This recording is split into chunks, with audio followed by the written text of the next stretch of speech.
Hello, beer tubers, and welcome to another beer review with me, Peter, the Master of Puppets, today joined by... Just Michael. Yes, diving into some Rauchbier from the cellar.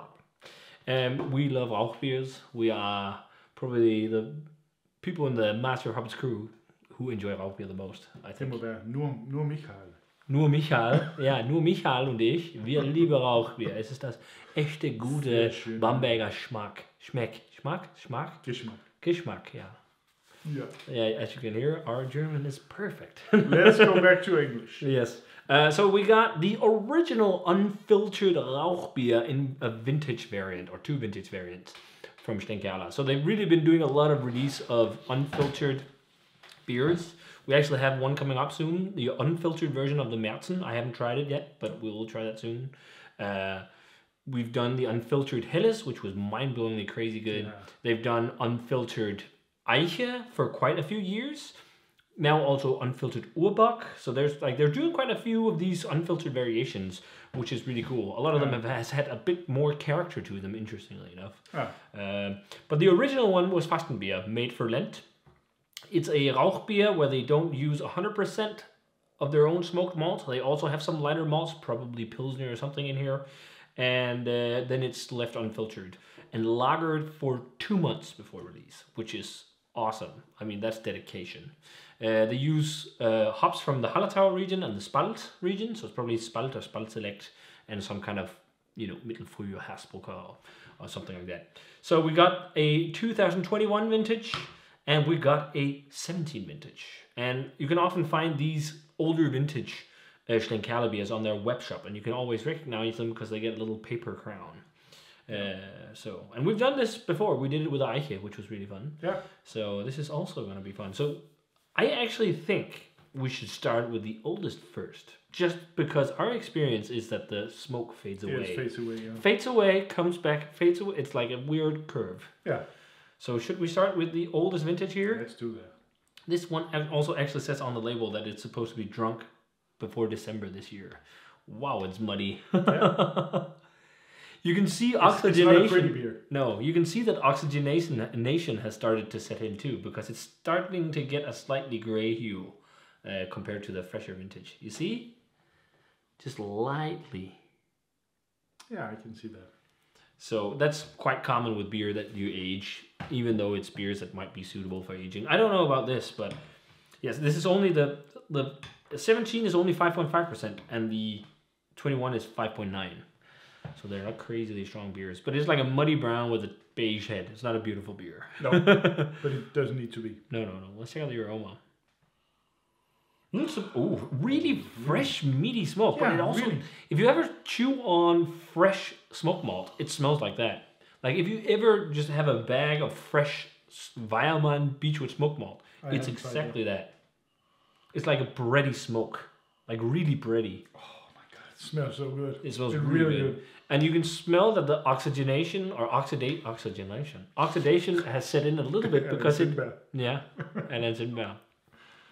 Radio reference. The oxidation has set in a bit because there's a hint of sherry, like almost like a sherry woodiness.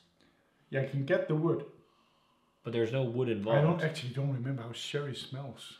It's like a dry vinous character. You sometimes get it in lambics too, and some lambics are aged in sherry barrels. Yeah, it smells really good. I don't get that, but I can see a similarity to something like that. But sherry is a bit more dry and not as fruity as port. It's you can also get sweet sherry, but it depends on which bodega it's from. But yeah, it's definitely on the malty side. It's a caramelly, sweet, slightly butterscotchy, almost toffee aroma. Interestingly enough, it also has a decent hop character when fresh. It's not as hoppy as their Kausen, I think, but it does have some bite. Yeah, but you can smell that the hops are pretty much faded on the vintage here. Yeah, there's not much hop in the flavor. Aroma, no. Let's try it. Let's try it. Cheers. Cheers. Oh yeah. Oh, that's really balanced. It's definitely not over the hill. Nope. Not at all. It's drinking pretty amazingly. It has a touch of like dry sherry, but it's not like paper. I get it in the taste. But it's not like. But it's very dry. But the reason why, this also lasts better is because there's yeast in the bottle. To some extent, it can help metabolize and eat up some of the oxygen that enters it. So Okay. over time, it will last a bit better. At least that's what people say. That's why often people say bottle conditioned beers last longer. But eventually, oxidation will happen.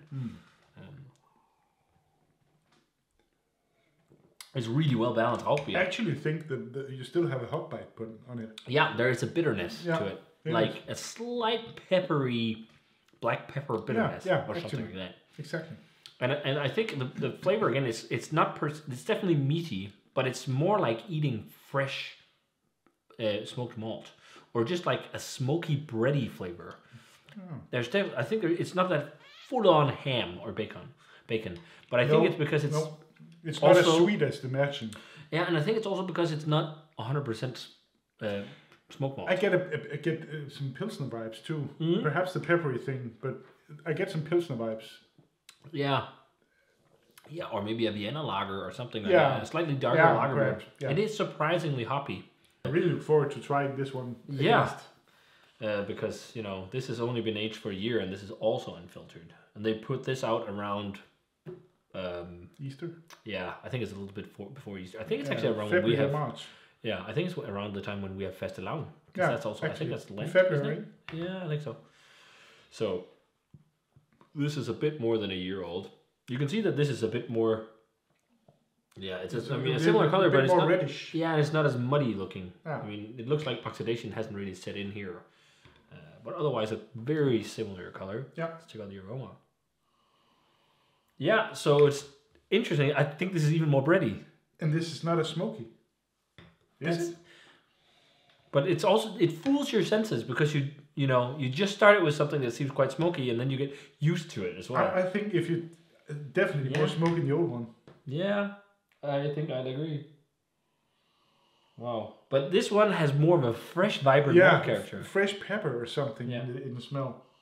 But that's what you said about the hops faded a bit. Yeah. Perhaps this is even more bitter Yeah. and hoppy. Yeah, and it's definitely got more of a black pepper and much more like herbal hop character. It also has a bit higher ABV. Yeah, I'm smelling. The more I smell it, the more I smell smoke. Perhaps. I don't think it's as prominent as No. the other one. But it smells just like a bit brighter, really. Yeah, I agree. Fresher, brighter. Yeah. Let's try it. Let's try this. Cheerio. Cheerios.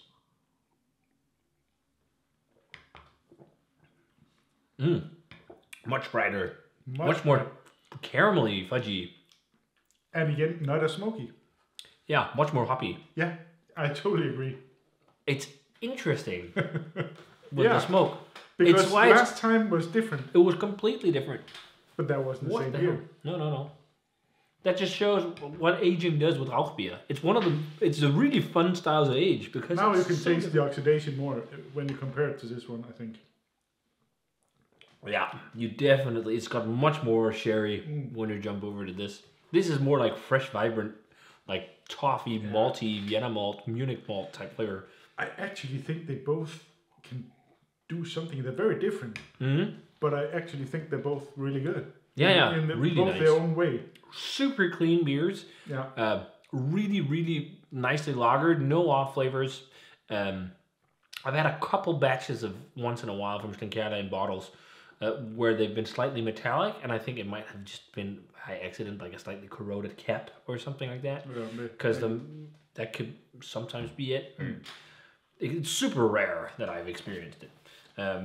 But these are just drinking really, really nicely. It's just like whenever I crack a Schlenkerla, I just remember why I think these guys make the best smoke beers in the world. But yeah, in terms of ratings, I think I'm It's gonna. difficult on Rauch beers. I think I want to tie them. I have a tendency always to also rate Rauchbier really, really high because I love Rauchbier. But I think I'm going to land on 93 for both. I don't think there is one that outshines the other. I like the brightness of one that's a bit fresher, but I also love the age characteristics of this. It's not over the hill yet, so. But I think it's also something where you shouldn't age it for much longer. Yeah, I agree. Yeah, maybe 93 for the fresh one and 92 for the other one, but it's very close, very close. It's yours, but I can't. I really like the bright flavors. I like the Yeah. hoppiness and the bright flavors in this one more than perhaps the sherry notes. But It's yeah, also a taste a tad cleaner. Yeah, it fresh is. in profile. Yeah. The fresh one, but also it looks like there's less yeast in the glass. Yeah, it looks clearer. But I can't get over how much this tastes like fresh smoked malt, like just eating fresh smoked malt. And it's a 17 vintage. So 17, we got 22 now. It's 5 years old. Yeah, it's impressive. And it tastes like fresh malt. That's crazy. It's mind-blowing crazy. Yeah, for me, I think the best is still like really fresh Märzen is still like a 95 all day. The unfiltered Helles is a 95 all day. And Urbock is also, sometimes I'm grading that higher, but that's also like the most intensely smoky of all the Rauchbiers. Yeah, I think I like the Helles. I think that's my favorite. Yeah. The unfiltered? I think they're both pretty good, but the unfiltered just has a slight edge. I just love the Märzen. Going to the brewery. Yeah, that's also pretty I've been to Bamberg quite a few times now, and I love just going to Schlenkerla and drinking beer straight from the wooden barrels. It's amazing. It is. That's a recommendation for you. But yeah, if you guys had a chance to check out the Aecht Schlenkerla Rauchbier Fastenbier in aged variations, one that was aged for us at the brewery and one we aged ourselves. That was a weird outro, but yeah, it was really fun trying them. And if you guys have tried to age something or try something aged from Schlenkerla, at least in the shape of the Fastenbier or something else, let us know. I think it's something you should try if you haven't already, because it's cheap. Yeah. And then you just try and buy something every year and just stick something away. But clearly, from what we've seen so far, the unfiltered stuff also seems to age best. Yeah, I agree. So really nice. So yeah, if you guys had these, let us know. As always, remember to comment, subscribe, check out the Facebook fan page, and Twitter, and Instagram. Give this video a thumbs up if you enjoyed it. Ring the bell for future notifications about videos. And we're going to say cheers in a Rauchbier. And see you guys in another beer review. Cheers.